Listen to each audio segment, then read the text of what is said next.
पद्मश्री ये एक पुरस्कार नहीं बल्कि एक सम्मान है। भारत देश में ये एक चौथा सबसे बड़ा सम्मान है। कला, साहित्य, संस्कृति, शिक्षा, रोजगार आदि क्षेत्र में अपने उल्लेखनीय योगदान के लिए पुरस्कृत किया जाता है, जिसे हमारे भारत देश के राष्ट्रपति भारतीय नागरिकों को प्रदान करते हैं। अजीत कौर नहीं, पद्मश्री अजीत कौर कहना ज्यादा सार्थक होगा। Academy of fine arts and literature की स्थापना अजीत कौर के द्वारा 1975 में की गई। एक मेरे सीने में जख्म है, मेरी जवान बेटी का एक्सीडेंट हो गया था, फ्रांस में मर गई थी। मैंने कहा उसकी याद में मैं ये गरीब बच्चियों का स्कूल चलाती हूँ। उसने जगमोहन होते थे वाइस चेयरमैन डीडीए के, उनको बुलाया। कहने लगे जो हमने श्री फोर्ट रोड से पंचशील क्लब तक ये सब जंगल था, उस जंगल में उन्होंने 12 इंस्टीट्यूशंस कार्य किए हुए थे 1.5 एकड़ के। तो एक हमदर्द को अलॉट हो चुका था। उसने कहा इंदिरा ने जगमोहन को कि दूसरा इसको अलॉट करो। मैंने कहा 1.5 एकड़ मैं तो बना नहीं सकती। नहीं, बना के गवर्नमेंट देगी, तू चला। ये तो बहुत अच्छा आइडिया है। जो कभी स्कूल नहीं गई बच्ची है उनको सिखाना पढ़ाना। तो 1.5 एकड़ मुझे अलॉट हो गया। Academy of fine arts and literature की शुरुआत शिक्षा से हुई। यहाँ पर शिक्षा के लिए जो भी स्टूडेंट्स हैं वो ज्यादातर लड़कियां हैं।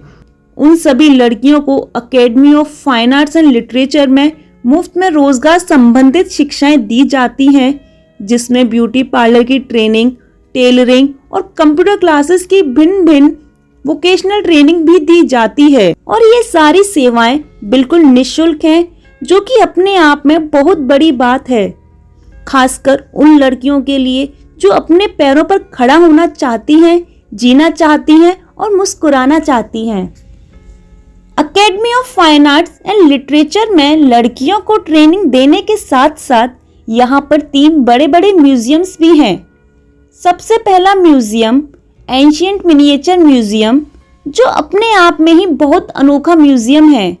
यहाँ पर भारतीय कला और संस्कृति से जुड़ी हुई पेंटिंग्स हैं, जो देश के भिन्न भिन्न राज्यों से एकत्रित की गई हैं। सबसे पुराना जो स्कूल है पर्शियन स्कूल है मिनिएचर्स का, और इसमें आप देख रहे हैं सूफी भी हैं, ये सूफी हैं, ये सूफी हैं, ये सूफी हैं। ये गरुड़ है, इन्होंने धरती उठाई हुई, ये कंबोडिया से हैं, और ये भी कंबोडिया से हैं, ये सिक्किम से हैं, और ये भी कंबोडिया, ये टर्की इस्तांबुल से, और बोध गया से ये हैं, और ये जेरूसलम से क्राइस्ट के जैसे हाथ, जो कि बहुत दुर्लभ हैं, जिनको बहुत ही सावधानी पूर्वक संभाल कर रखा गया है।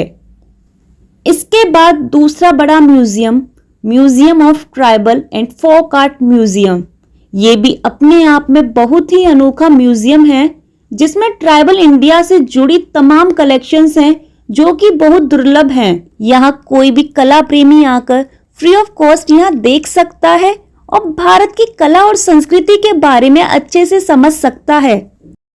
ये ना फोक और ट्राइबल आर्ट का म्यूजियम है। इसमें 700 पेंटिंग और स्कल्पचर हैं, 700-800। ये भी एक 300 पेज बुक में डॉक्यूमेंटेड है पूरे टेक्स्ट के साथ।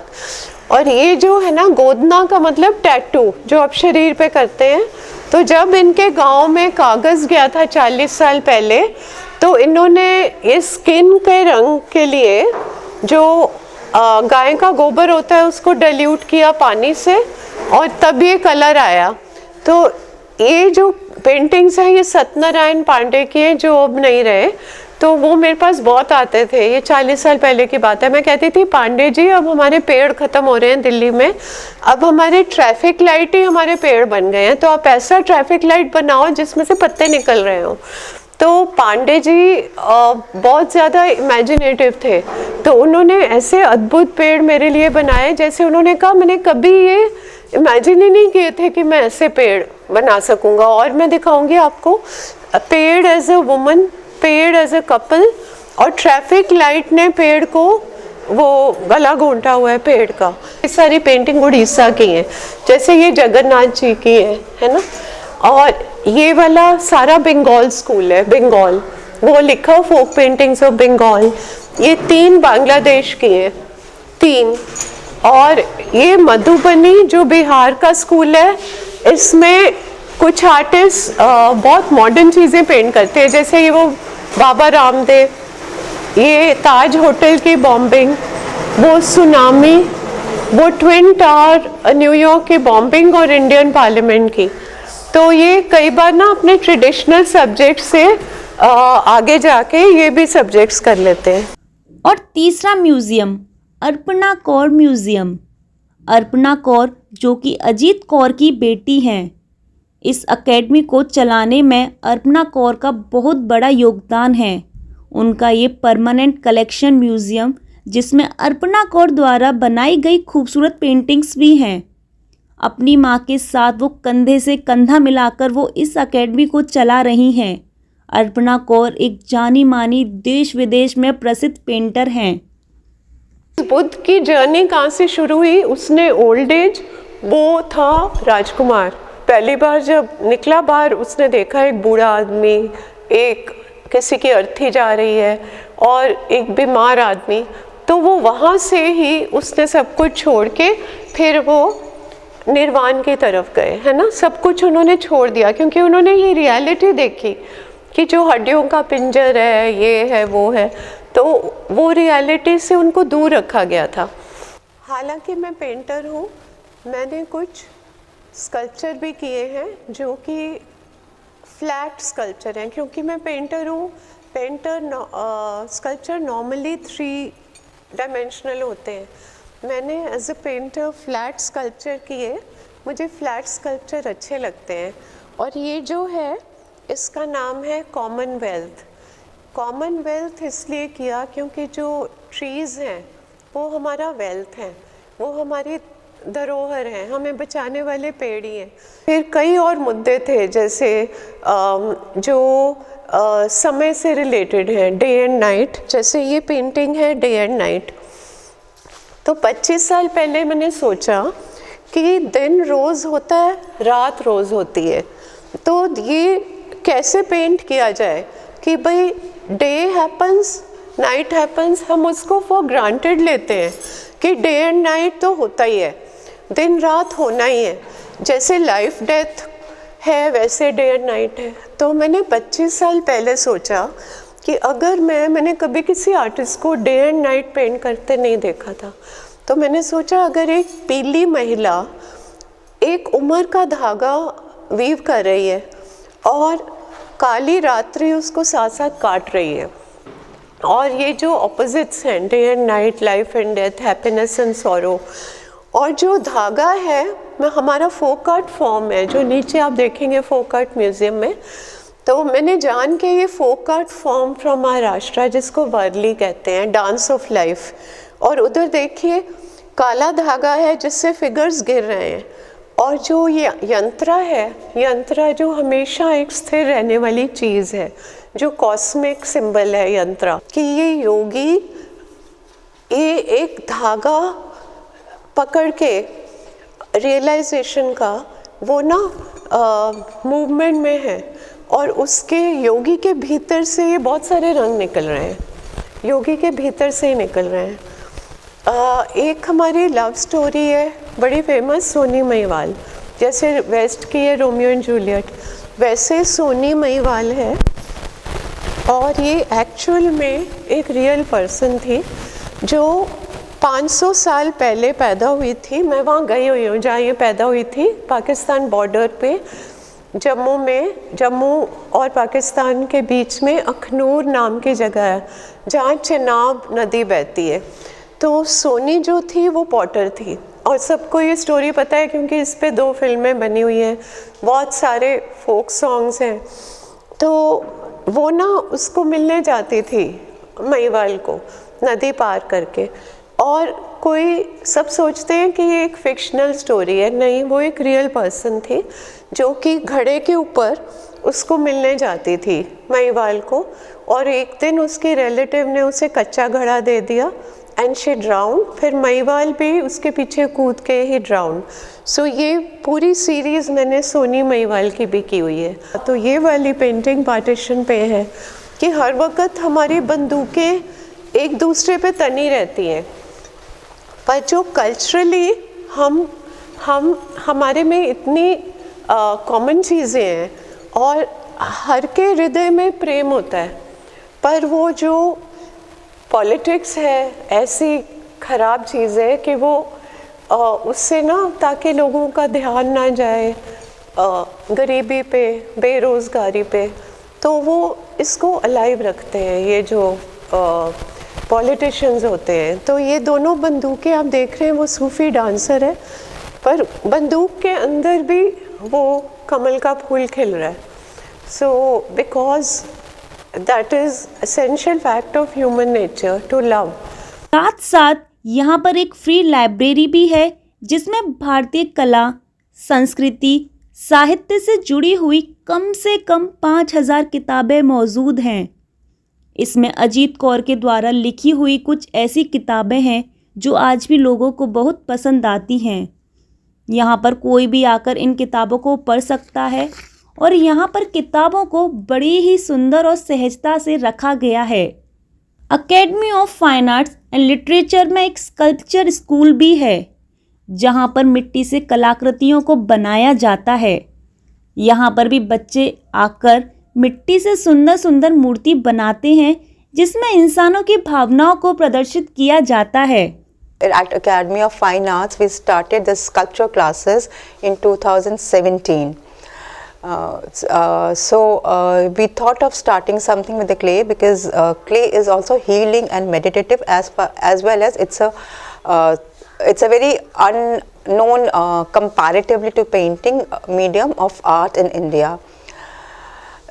So here at Academy we have a very informal course. We go as per students' aptitude, and but the plan of the course is same. We do clay modeling, and then if the work of the student over the period of time worth it, we cast it into clay or bronze depending on the composition at the foundry. Basically, I joined 1 month back. I left my job and I wanted to get healed in few aspects of my life. So I started this class. Arpana Di suggested me. So basically this concept is that we are so busy in our life that at times we feel very stressful, but the time we come with nature or with clay, we feel very much calm, peaceful, and you feel yourself. These are the works, couple of works done by the students which are casted in bronze, but they were all created in clay. So it takes, like a lot of people think like they can do sculpture in a month or 2 months, but that's not true. It's a journey. It takes long time to get a feel of it and to actually know and create your own body of work, as it's technical as well as there's a creativity to it. Sculpture is like art as well as there's a big science involved, because art, like when we talk about art, we express ourselves through the clay.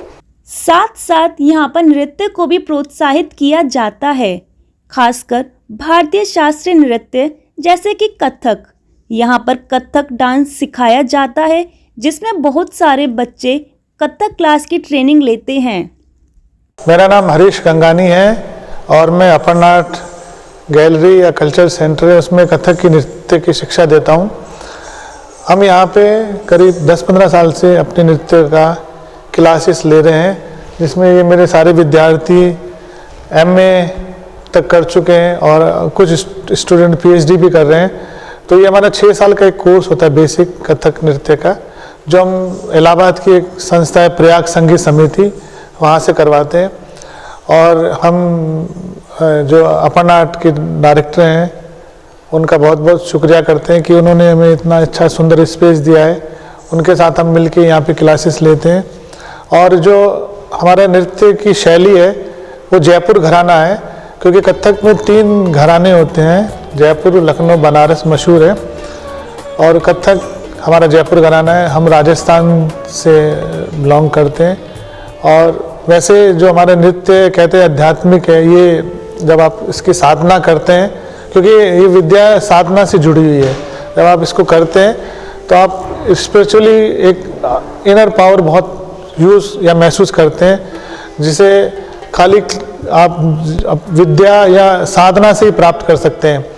तो ये सारे जो विद्यार्थी हैं 3-3, 4-4 घंटे रियाज करते हैं और अपनी संस्कृति को बचा के रखने के लिए हम चाहते हैं कि आगे से आगे ये विद्या इनके द्वारा दूसरों तक पहुंचती रहे, ताकि ये हमारी संस्कृति जो है, हमारी विरासत जिसे कहना चाहिए, क्योंकि ये बहुत पुरानी विरासत है। नृत्य, संगीत, विद्या, योगा, ये हमारी पुरानी सबसे विद्या है, क्योंकि पुराने ज़माने में यही सिखाया जाता था कि राग को कैसे गाया जाए, शास्त्रीय नृत्य में क्या होना चाहिए, योगा में, ये पहले पुराने ज़माने की पढ़ाई होती थी एक तरीके से, और इस पर लोगों ने रिसर्च करके संगीत को उस ज़माने में बनाया। उस ज़माने का रिसर्च संगीत है।